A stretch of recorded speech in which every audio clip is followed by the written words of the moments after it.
All right, we'll go ahead and get started. Well, as I said earlier, good afternoon and welcome to part 8 of TFO Family Office Partners 9-part webinar series, Optimizing the Sale of Your Business, which we designed to help business owners plan strategically for a sale of their business within the next 1 to 3 years. My name is Donald Scott, and I will be your host today. I'm a family wealth strategist and one of the partners here at TFO Family Office Partners. Here at TFO, we are a full-service multifamily office. We serve a shade over 300 families across the country with more than 70 colleagues who have deep and robust experience integrating various aspects of our clients' complex lives, and a large portion of our client base consists of current or former business owners. Our mission is to empower families to thrive by helping them connect their wealth with their purpose. We've discussed a wide variety of topics in the past. Each of these are available for recording in case you missed any of them. And as I said earlier, this is part 8 of our 9-part webinar series with one more yet to come. Before proceeding, I want to have a little bit of housekeeping. Today's event is a webinar. By default, all attendees have been muted and their videos have been turned off. Today's event is being recorded and the webinar will be available later if desired. On the bottom of your screen, you'll see a small icon for Q&A. If you have any questions throughout today's event, please use the Q&A to submit them. There will also be some time at the end of today's webinar to cover some of those questions out loud. If you need to get a hold of any of us, our contact information is on the screen. As I said earlier, my name is Donald Scott. Your historical host, Damon Miller, couldn't be with us today, but his contact information is there as well. And I'm very excited to introduce our colleague, Kim Llumiquinga, a family wealth strategist here at TFO Phoenix. Kim, in addition to being a family wealth strategist, spends a majority of her time leading our TFO Life Academy and being really our technical expert and really our expert in general in the areas of next generation education, philanthropy, and family governance. So with that, I would like to welcome Kim. Thank you, Donald.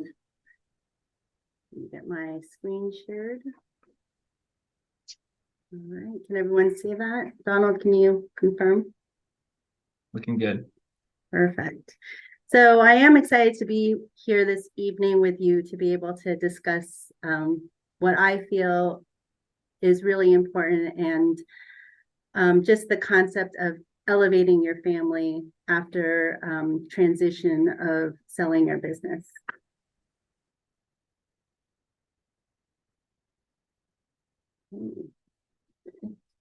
So I think in order for you to even think about moving forward, it's important to first focus on what your personal journey is going to be. And then we're going to move into a discussion on how the implications on your family and thinking about the past, talking about how it's important to be in the present and then looking towards what's next in the future.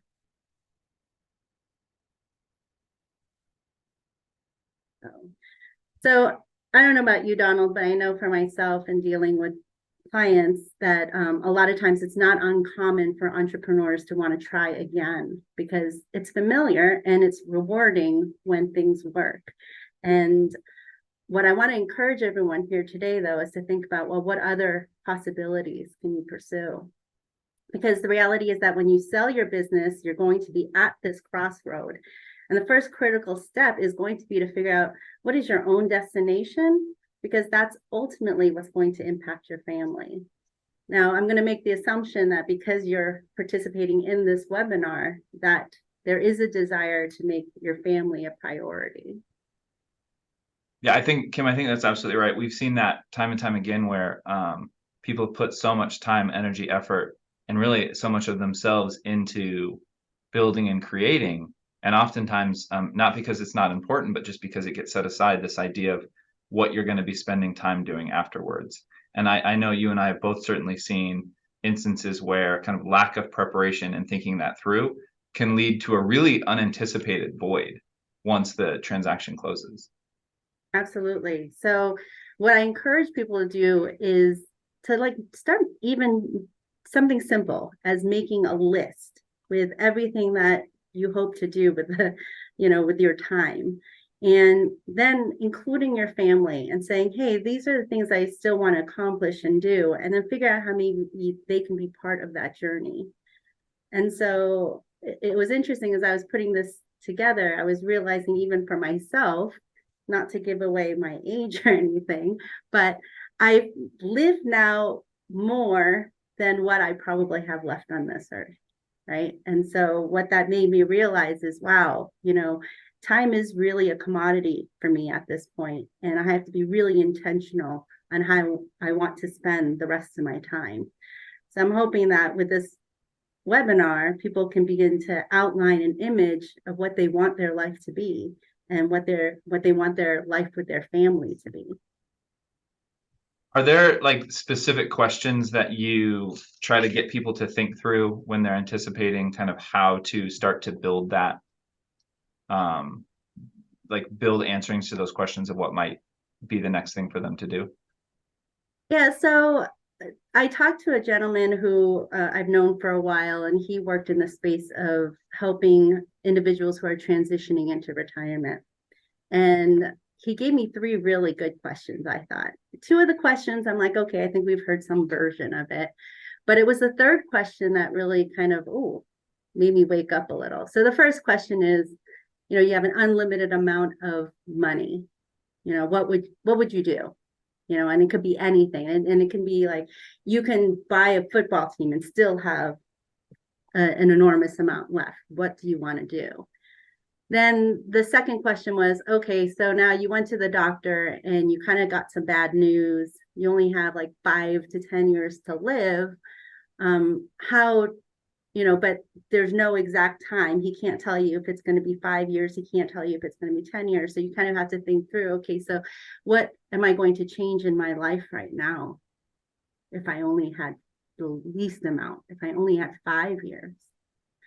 So then this is the third question. The doctor says, you only have 24 hours. And now at this point, you have to figure out, what did you miss out on and who did you not become? And so for me, that last question was the one that was like, kind of made my heart flutter a little, thinking about, wow, usually it's like, you have 24 hours to live. How do you want to spend it? No, this was, what regrets would you have if you didn't spend your time the way you wanted to? Right. Yeah, I think those are probably healthy questions for all of us to ask, but certainly in this context where there's such a significant transition. Yeah. So I think some of the things when you're dealing with life after sale is honoring the past, what it means to be in the present, and then figuring out, like I said, how to move your family forward. Because the fact is, it's important to recognize that obviously the business has been a very big part of the owner's life, but it probably has been weaved into the identity of the family as a whole. And I don't know about you, but I oftentimes find change very challenging. As I've matured, I'm able to handle change better, but most people do have difficulty, dealing with change and life transitions. And when you achieve the great success of selling a business, there's going to be this sense of accomplishment, but I also believe it's going to be mixed with some sense of loss. But the good thing is that it forces everyone to pause and reflect and check in on, what is the impact of this? What are the positives, negatives, and in betweens? Yeah, I could particularly see that when, so much of someone's identity might be wrapped up in what they've worked so hard to create. Because oftentimes, how can it not be, right? It needs to be such an integrated part of yourself in order to find that outside success.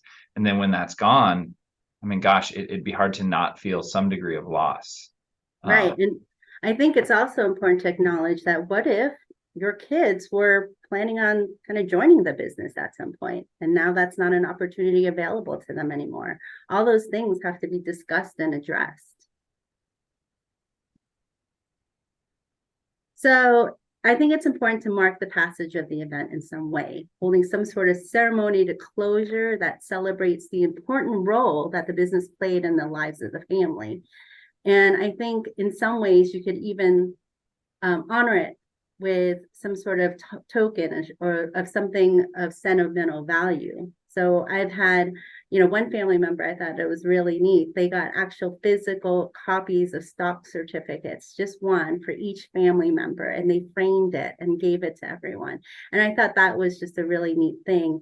And then after the business itself was actually no longer, got acquired by another company, and this particular company was actually taking down one of the original buildings. They went and got bricks for everyone in the family, and they put a little plaque on it, and everyone got a brick to kind of honor part of their legacy, which was this family business. Yeah, I really love that, because it's so easy to kind of celebrate the financial win that often occurs. But yeah, I think, and it's one of the reasons I'm so happy that you're talking about it today, the importance of also acknowledging that the business entity itself, the enterprise that was created, is a really significant part of people's lives, a really significant part of their family. And that's changing. And so it's easy to celebrate the financial win, but I think it takes far more intentionality to kind of acknowledge and move on with the other changes that are happening. And so I know you and I have certainly experienced that in our clients' lives. And so I'm really glad that you're talking about it today. Well, and I think it's important though that this time, before it even happens, or if it's on the cusp of happening, they might include the family and, hey, what do you think we should do? How would you feel about it? How would we want to celebrate it? And so I think it's a great opportunity before it even happens to start the conversations around it. The next thing is always super important to me. I just feel that preserving family stories is very valuable, especially for future generations.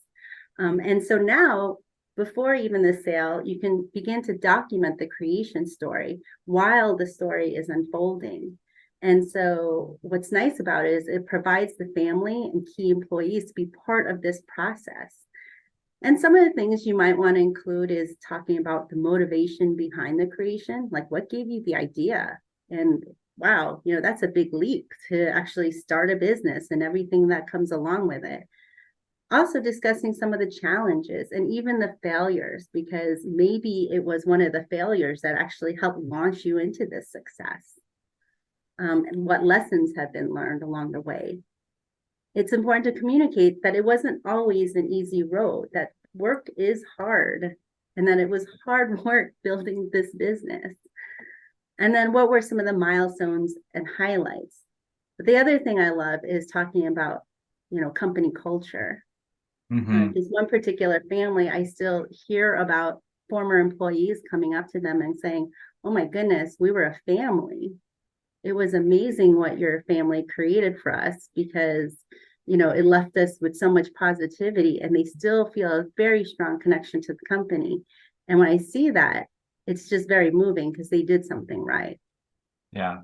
So I can tell you personally, so, my family had a family business that went on for 3 generations. I'd have been the 4th generation of it. And I have a book that tells the story of that company's founding in a garage in Watts, California, all the way through becoming kind of an international manufacturing firm. And so while I was really little when the company was sold and didn't quite understand it, now as an adult, I get to look back and read those stories. And it's one of my favorite things, right? And so I can absolutely identify with that, telling the story, because it's easy to say, like, look at the kind of material benefits that the company has created, but it's another thing to say, like, this is where our family came from. And yeah, it's a really special thing for me. So I agree with that wholeheartedly. And some of the things I heard that's been done creatively is having grandchildren actually converted into almost like an audiobook. So they're actually reading the book. And then other people can just listen to it. It's kind of cool. The other thing that I've done with families in utilizing some of this family history is creating like a scavenger hunt. And so I picked out historical pieces from their story and created a scavenger hunt in which the family members had to go and take pictures at certain places or do certain things. And so it's just a wonderful way to document part of your family legacy, but then you can have a lot of fun with it in the future as well.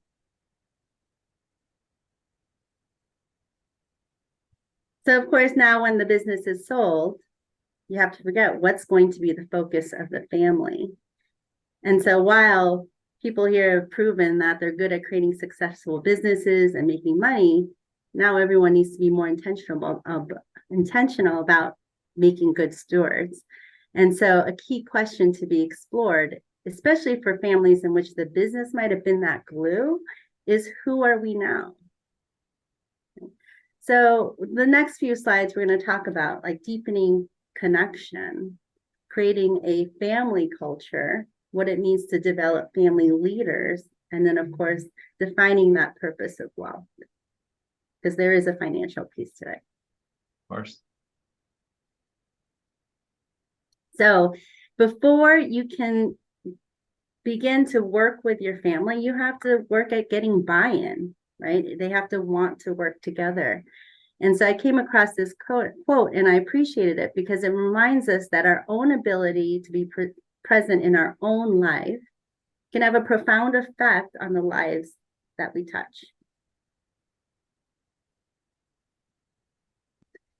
So I just wanted to quickly share this survey results by Family Office Exchange. They conducted a survey that's among their Rising Gen members, and it provided some insight on what they view as being some of their top challenges. And so we're going to address and touch upon some of these items in this discussion, but I did want to highlight a few interesting statistics. So one of the issues that rose to the top is family dynamics. And in order to move the family forward, there needs to be strong family bonds. So for some, this might mean strengthening connections, while for others, it might mean building and renewing connections. And then another issue that's identified among 39% of those surveyed is communication and effective decision-making. I think there's a definite correlation, right, between having healthy family dynamics and also having like good communication and decision-making skills, because that requires a lot of trust. It requires being able to be very honest and vulnerable. And then another issue highlighted in the survey is the need for Rising Gen to develop the right skills and expertise to prepare them in the future to lead the family.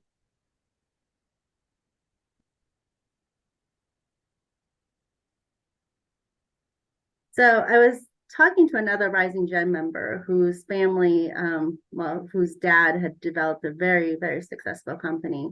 And he'd been working on trying to get his parents and siblings on board to develop like plans on roles, responsibility, culture. And I wondered if he ever approached the discussion from the perspective of how his dad created a successful business, right? Because I suspect that people who start their own business, they have a certain mission, they have a certain vision, you establish a certain culture. And I feel like some of those same concepts and skills and experience can also be applied to your family to help them to flourish, to cultivate a healthy family culture and to deepen connections. So when I came across this post on LinkedIn, I just thought it kind of proved my point, because I realized that these skills are just as relevant to successful families if you just replace team with family. So family members need to know where they're going. It helps a family decide what to work on. Effective families start with mastery of these 7 skills: active communication, collaboration and mutual support, goal setting and system creation, decision-making, problem-solving, emotional intelligence, growth mindset. A family environment allows individuals to bring their diverse perspectives to problem-solving, and which in turn increases their success at arriving at solutions more efficiently and effectively. So assuming that everyone on this call is good with developing productive team members in your businesses, you do have the tools and knowledge to do the same for your family. Now, I do want to discourage treating your family as employees, right? But you have the ability to cultivate the same way like you cultivated your employees, you can nurture your family to master the same skills. the approach might be different. Yeah, what do you think it is that stops families from kind of making that transition where you've got folks that are successful in running, excuse me, they're successful in having these conversations and culture building within kind of the firms that they're operating, but then there's either a hesitancy or something that's stopping them from bringing that same mentality home. What do you think it is that stops that transition from occurring within the home? Well, I think when it comes to family, it's a lot harder because you you have more at risk with the relationship, right? Like, you know, you can have conflict and issues with your employees and still go home and not have to deal with it, right? But your family is going to always be there, and you're not going to be able to walk away from your family. And Sure. so with employees, they may be there for a lifetime, they may not be, right? But your family, you're stuck with who they are. And so it is a little bit more difficult to kind of navigate because you want to make sure you're making the right decisions and saying the right things. What do you think, Donald? You have Yeah, I any? mean, I think sometimes it's a different type of courage. And I think that a lot of it probably comes down to what you just said, which is the risks of different are different. It's one thing to kind of upset people you work with. It's another to upset your family members. Mhm. It's one thing to be, in a hierarchical organization. It's another to bring those same types of conversations at home where you're really required to be a lot more vulnerable. Right. And so I think that, I think it's just a different type of courage, but it's really important. Yeah, and then we're going to touch upon also the next thing, right? You have to make time to be a family, right? To build those bonds, to build that trust, to be able to be vulnerable with one another. And so even before you spend time worrying about the impact of wealth, the management of wealth, the future of wealth, you need to make sure your family connections are strong, and that human connection is so important. I mean, ever since we're born, I mean, how many studies are out there that talks about the development of babies that are held versus that aren't held, right? They say psychology today says that babies who are not held, nuzzled, and hugged enough can stop growing if the situation persists long enough. They can even die. And then there was a recent study conducted by Harvard, and they studied over 3 generations. And more than any other factor, personal and close relationships had the most significant impact to physical and mental health, as well as the feeling of happiness. So that personal relationship is so important for so many reasons. But I think that can also be a hindrance as to why you can't move forward.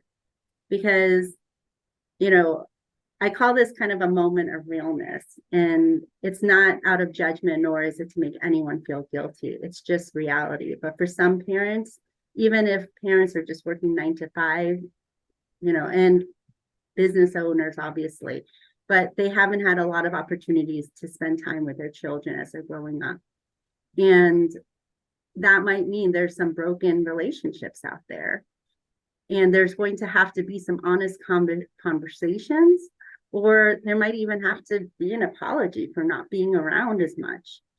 And I've worked with some families, and I know you've worked with some families, Donald, where there's some adult children that harbor a lot of resentments and hurts and hangups. And it's really hard to get those families to move forward when that persists. Mm-hmm. I think that's absolutely right. Yeah, we certainly see that. And and it feels like it doesn't make sense because you're like, hey, I've worked my butt off to create this beautiful life for you, giving you all these opportunities, right? Mm-hmm. And yet you're so angry and I don't get it. Mm-hmm. But it is just reality. I have another family that I've been working with, and unfortunately, the the daughter's mother had passed away, and she was the only child of this particular family group. And there were other 2 family groups who have more kids, and they were kind of concerned, like, oh, well, my kids, just nature of math, they're each going to have less than this one cousin. And the kids were like, actually, you know what? We're good giving up any extra money just to make sure that, you guys are around as our parents. Like, we'd rather have you guys than the money. And Right. so it's really building that connection is super important. And before you can even move your family forward, you really need to be present. And so, like I have on this slide, I think you have to first figure out, what is your own personal journey, and can you commit to being there? But ask what their needs are and listen, hear, understand, and be genuine. Express your intention and desire to make new memories with them, and get some feedback as to how they feel like those bridges can be built once again. But then follow through is significantly important to build that trust again. Show up and be honest when you can't be there. It's okay. Like, you don't have to feel like you have to be at every little thing, but if you say you're going to show up, then show up. Sure.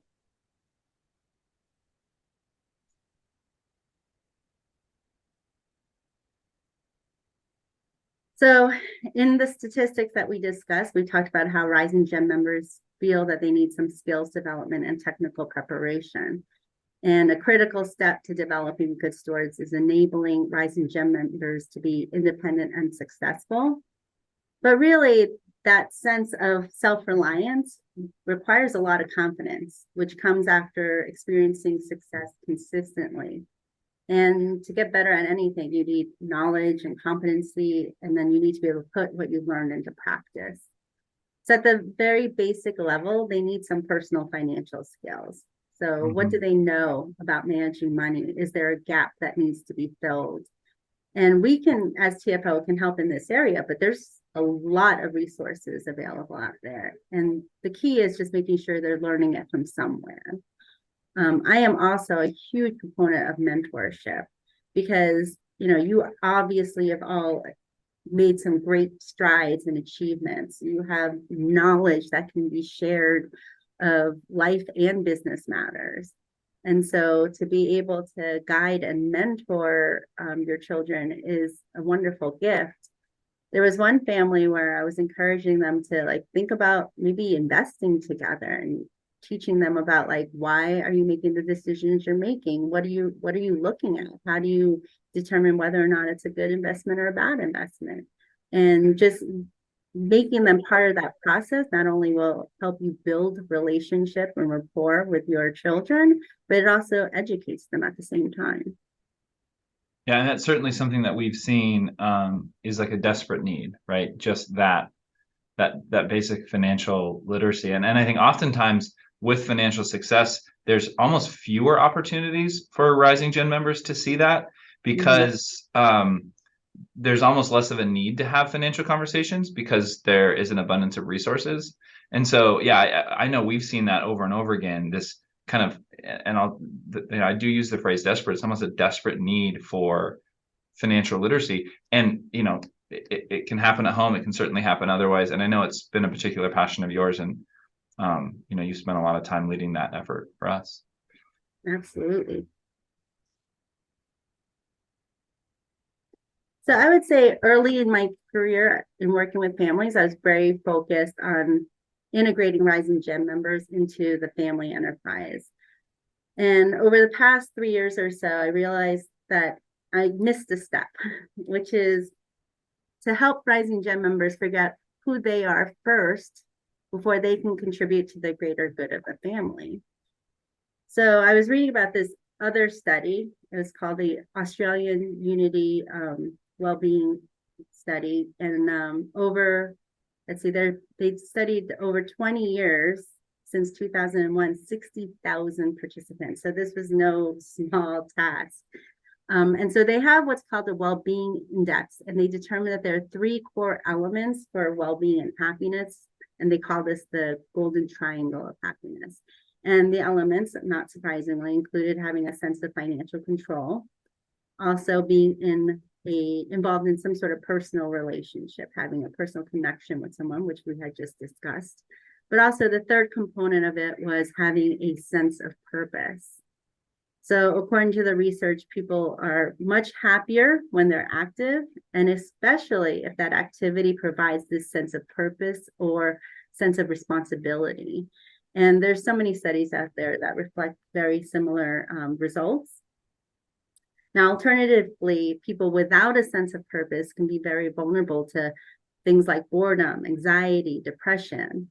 And so having this purpose is extremely motivating. And, I'm sure, especially for people who've started their own business and been successful at it, it gives you a reason to get up in the morning. And focusing on a purpose leaves very little room for negative thoughts and feelings. It channels mental energies. We're more we're less self-centered and increases self-esteem. There's so many health benefits as well. And so these are just some questions that can prompt conversations with your children to help them explore their own sense of purpose. I'm actually going to be spending some time next year in doing a webinar on finding that sense of purpose and cultivating it, finding what is unique in our children and being able to identify those things and cultivating those things. Yeah, I think that's absolutely right. One of my favorite quotes from Lou Holtz is that in life, everybody needs four things, kind of regardless of how old they are. They need something to do, they need someone to love, they need something to hope for, and someone to believe in. And I think it's so appropriate that the first thing he says there is you need something to do, regardless of how old you are. And we've seen that time and time again, just the lack of knowing, hey, this is what I'm getting up today to do. It can be so draining on people's their self-esteem and their self-confidence and their ability to be productive. And it doesn't need to be groundbreaking. It just needs to be, hey, I know what I'm doing today. And so, absolutely helping not only folks who are not spending day to day in the business anymore, finding what their next thing to do is, but then also working with the next generation of the family and saying, okay, we're transitioning as a family. We're going to find something else for each of us to be doing, and kind of recognizing the importance of it. Right. And then when you cultivate a sense of purpose in your individual children, then wow, they're going to have so much more to contribute to the family as a whole. So now, as we go through the slides, you've established trusted relationships with the family and they figured out their sense of purpose. Then you can start thinking about the future and how the family will begin to work together to help steward and manage that well.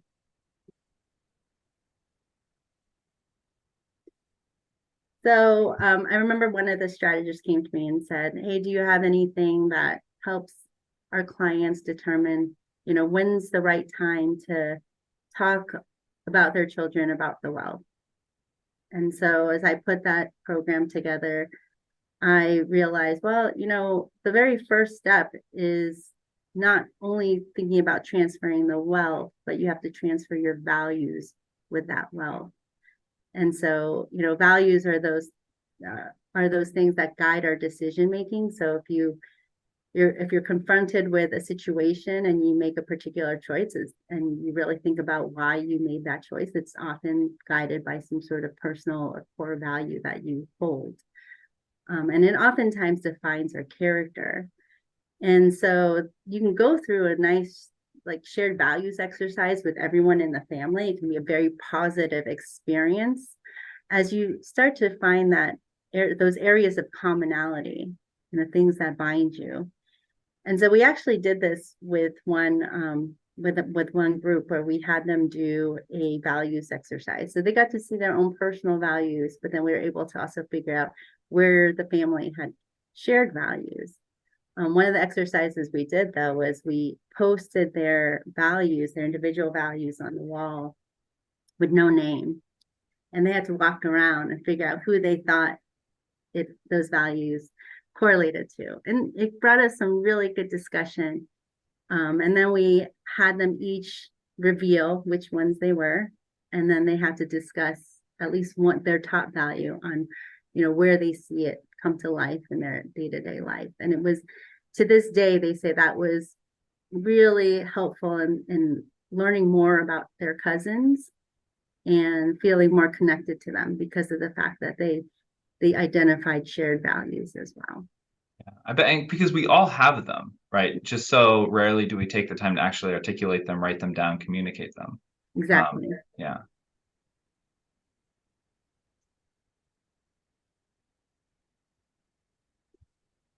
The other thing is identify the do's and don'ts, right? And more importantly, they need to be communicated.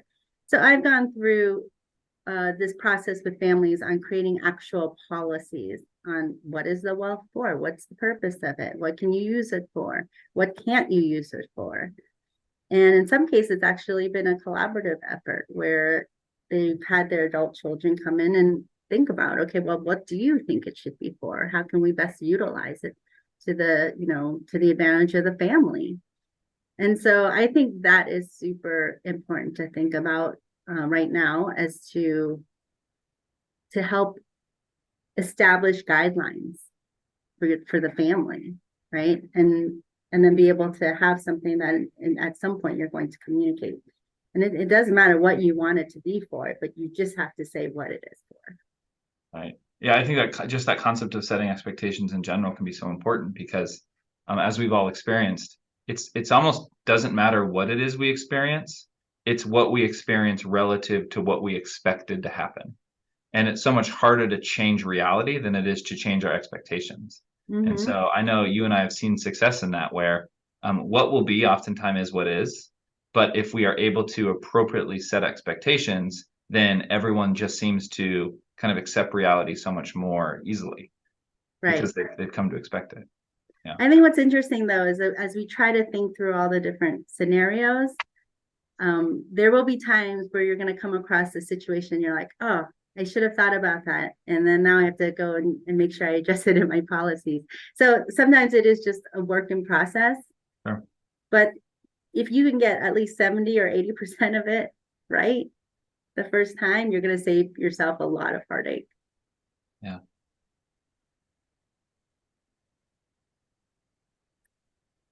Now, at some point, there needs to be the big reveal, right? And I know it's very scary. And of course, it has to be when you feel it's appropriate and when you feel your children are mature enough to handle the conversation and see the number. And it can vary, different from family to family. And if there's different family units, it could be different family units. And I get it. Parents fear that the wealth will demotivate their children. But sometimes you have to see past those fears. You have to look at your children closer because in many cases, these fears might be just more internal than external. So maybe think about a time when your child has made some really good money decisions and focus on that, and what have you done to teach your children good values around money? And what can you continue to do going forward? And also maybe think about, how have they demonstrated a sense of responsibility and good character? Right. Mm-hmm. So the fact is, though, I mean, it's going to be difficult for them to know how to manage wealth if they don't even know what the magnitude, and timing is just everything. And so it's not, you don't have to tell them everything today, right? It's just here, I'm just saying, start to create a plan for yourself. Try to think about, okay, when would be appropriate to bring them in to observe? When is a good time for them to participate in decision making? When should they attend family meetings? And then finally, when should they see kind of what their inheritance might be or what the family wealth might be? Right. Yeah, and I've certainly seen it go in steps, right? Because oftentimes I think people will hear this idea of a family meeting, and particularly if there's been a higher degree of privacy, they'll say, "Oh my gosh, I can't start with that." Yeah, and it can start in so many different ways, right? You can start by saying, "Here's the structure of our family, right? Here are the entities that exist. Here are the different trusts that exist," without ever talking about the terms or without ever talking about dollar amounts. And then there can be a subsequent meeting and then a subsequent meeting and a subsequent meeting that really builds on top of each other. So it doesn't have to be kind of one meeting where the doors are swung right open. It can be kind of waded into. Absolutely. And that's typically kind of how we've worked with families in that capacity. But I do encourage that when you do decide, okay, now's the time and we're going to tell the children like what our family is worth at this point, just be sure to give them a little pause afterwards. You show the number and then you're like, okay, let it sink in. And then ask them, okay, so what are you thinking? How are you feeling? what does this mean to you? Because I think it's really important to take that moment and not just rush into the next thing, because it's like a big deal. Absolutely. Now, at some point, you can decide to establish a formal governance structure, which is just an established process of joint decision making. And we encourage it because it allows you to minimize risk for future family conflicts. If you have the processes already written down, then when the children are faced with certain decision making, it's like, okay, well, this is what we agreed to as to be the parameters of how we're going to make the decision. And you could take away that sting of it becoming personal. Mm-hmm. And we are also encouraging collaboration and enhancing communication and connection. And it's a way to also create some sort of succession plan. Who's going to continue to lead the family? How do those leaders get selected? What qualities or experiences do they need to have? And then provide opportunities for individual participation where you're actually going to utilize some of their strengths and skills that are important. That makes sense. Do you think, Kim, this concept of establishing a formal governance structure, do you think is that appropriate for every family? Not necessarily. I mean, I think we're talking about families who they're anticipating multi-generational wealth, where it's going to go on for several generations. Do you think that there's elements of it though that can be incorporated even if, right, it's a material amount of wealth, perhaps it's new, it's first generation wealth. And so this idea of saying, well, gosh, we've never been a wealthy family. Maybe we were on paper because of what the business was worth, but now we're the owner of capital as opposed to the owner of business. Mm-hmm. So kind of how have you seen families kind of start it successfully when this concept of we're not even sure if it's going to be generational wealth when that's brand new? Mm-hmm. Kind of how do they start? I think one of the first things that we had already covered is also looking at the family's values and articulating them and taking the time to really think about that, and then moving forward to maybe creating a mission statement to say, okay, what is it that we want to accomplish as a family? And so once you lay the groundwork, then you have an opportunity to figure out, okay, well, what else can we do? And also, like I talked about, it probably is very helpful to have certain policies in place, like talking about like what is the wealth for and what can it be utilized, how can it be utilized, how can it be accessed, things like that. You can create policies around, especially when you see that there are opportunities for conflict. Most recently, I had a strategist ask me about a family who wants to potentially give gifts of money to family members, and what are the best practices around that. So I'm coming up with questions that they're going to have to consider to figure out, like, okay, well, what are the parameters going to be around that? And once you identify that, then this is the expectation, this is how I'm going to communicate it, this is what I'm going to do, this is the maximum I'm willing to do, et cetera, et cetera. So I think for certain families, when they're confronted with certain situations, that's when it still makes sense to come up with certain family policies and decision making. And also, it could be even simple as like, okay, now we have all these assets and we're going to figure out a way to invest them. Well, maybe at some point you want to include the kids in those decisions, especially if you've set up trust for them and the trusts are being invested in on their behalf. And so I think there are definite ways of getting them engaged.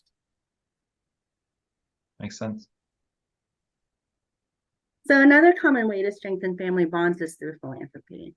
It's a way to bring values to life, teach rising gem members how they can use the wealth for making their communities better. Sometimes I work with rising gem members who have a lot of guilt around wealth, or even have some negative views about money. And so I like to ask them, well, what might you accomplish with it? How can it be used for good?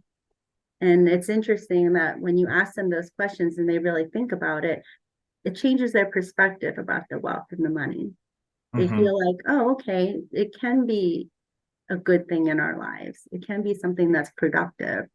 And then as far as I always tell families, especially if they have donor advised funds or foundations, this is a great learning ground for financial literacy topics, right?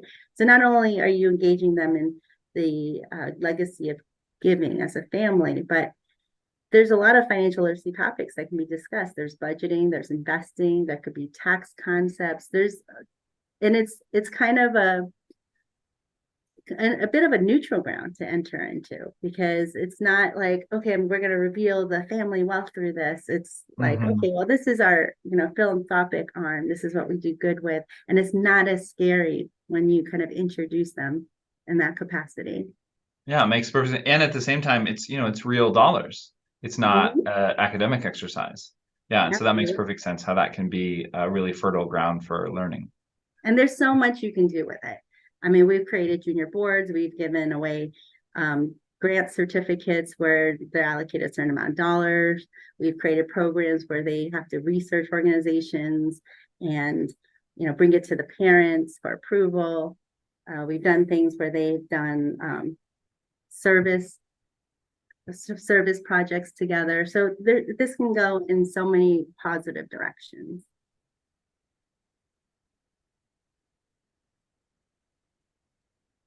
So really, in conclusion, you need to design the next phase of your personal journey. You got to figure out where you're going, what you want to do next, and where does that leave room for your family. Then you need to make sure you celebrate and honor that achievement of selling the business and include your family in that process. And then invest the time, and sometimes it might cost some money to cultivate good stewards and effective family leaders. Yeah.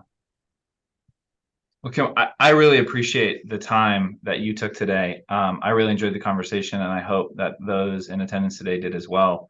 Of course, if there are any questions that come up along the way, please feel free to reach out to anyone here at TFO, myself or Kim or anyone else at the firm. We'd be happy to get back to you. But Kim, I really want to thank you for taking the time today. And as a reminder to everyone else, this is part 8 of our 9-part series. And so the final part of our series will be on Thursday, December 14th. And I'm particularly excited about this one because it's one thing to hear, Kim, kind of you and I talk about things. It's another to hear from the people themselves who have been on this journey. And so we're concluding our webinar series with a conversation with 3 different business owners who have gone through the process, kind of about what life looks like at the end of the rainbow. And they'll be able to share kind of real world experience. And so I'm really excited about that one. But thank you for everyone attending today. I hope everyone has a wonderful afternoon. And Kim, thanks for your time. Thank you. Thanks to everyone.